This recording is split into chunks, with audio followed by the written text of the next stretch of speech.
So the Trilogy Enhanced Income Fund, I guess, has a capital preservation focus in terms of what we're wanting to provide for investors. So we look to generate returns across a range of short-term debt instruments. That could be floating rate notes that are held either directly or indirectly within the portfolio. It could be bank bills, it could be term deposits at any one time. So we will adjust that mix as and when we see fit at any point in the cycle.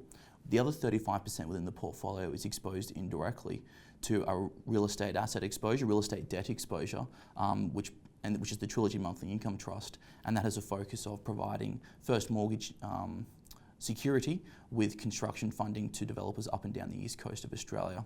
So we like to broaden not just the asset class exposure within the Trilogy Enhanced Income Fund, but also the type of instruments and issuer focus and sector focuses and diversification, which we have at the underlying level within the debt instruments we hold. So we undertake due diligence at that point on a quantitative and qualitative basis for all of our managers. So we'll first and foremost take a top-down view as to saying, well, do we believe there's room for credit exposure, or is there more government exposure, for example, in the portfolio at any one time? That'll be driven by a number of economic indicators, monetary and fiscal position as well. That'll all influence our decision making.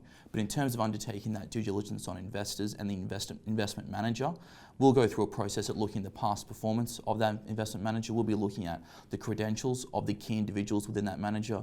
We'll sit down and have a dialogue with those managers and understand their strategy at a very intricate level, so that we can then take that away and assess, well, is this the right time for this exposure to be brought into the portfolio? If not, could it be something that we'll look at a later point? And we'll discuss it openly internally at the Investment and Treasury Committee to then make, I guess, a decision as to whether or not we want to bring that manager in at that point in time. Well, I think diversification is important first and foremost for all investors across any asset class. With the fixed income asset class, there is such a broad range of assets that you can be exposed to and instruments that you can be exposed to. So I think diversification is critical when assessing investment opportunity. First and foremost, I think around issuer, around credit rating, around sector exposure and diversification, and also tenure and duration exposure.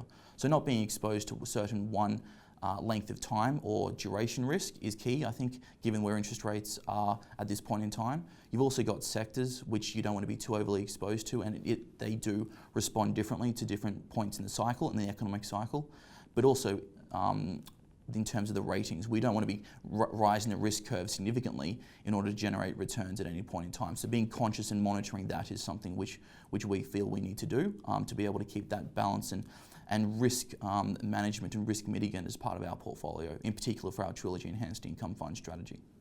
Well, I think given the primary focus of our portfolios is a fund of fund strategy, so we obviously undertake due diligence and monitor the underlying managers who we utilise for their specific strategy which they run.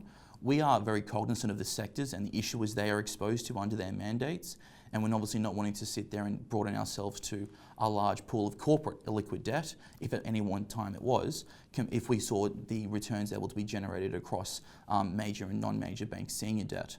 So we're very cognizant on that front.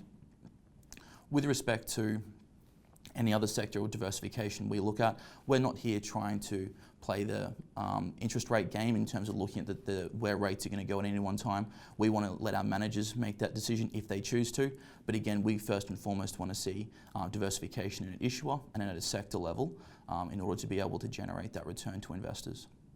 So risk management is front of mind first and foremost for all our investments that we manage.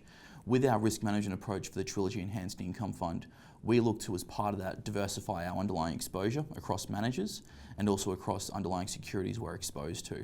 So that's one risk mitigant we see as part of the portfolio. We undertake also a number of stress testing and scenario modelling, not just at each manager level and what the manager would be impacted by should there be a number of factors change in the market, but also how that would impact the portfolio as a whole and the return expectations for that portfolio. So we undertake that weekly, and we look at that very regularly in terms of, well, if there was a shift in assumptions, how would that impact the portfolio's return over the short to medium term? And if we need to reallocate and rebalance across the strategies, where would the best reallocation be to?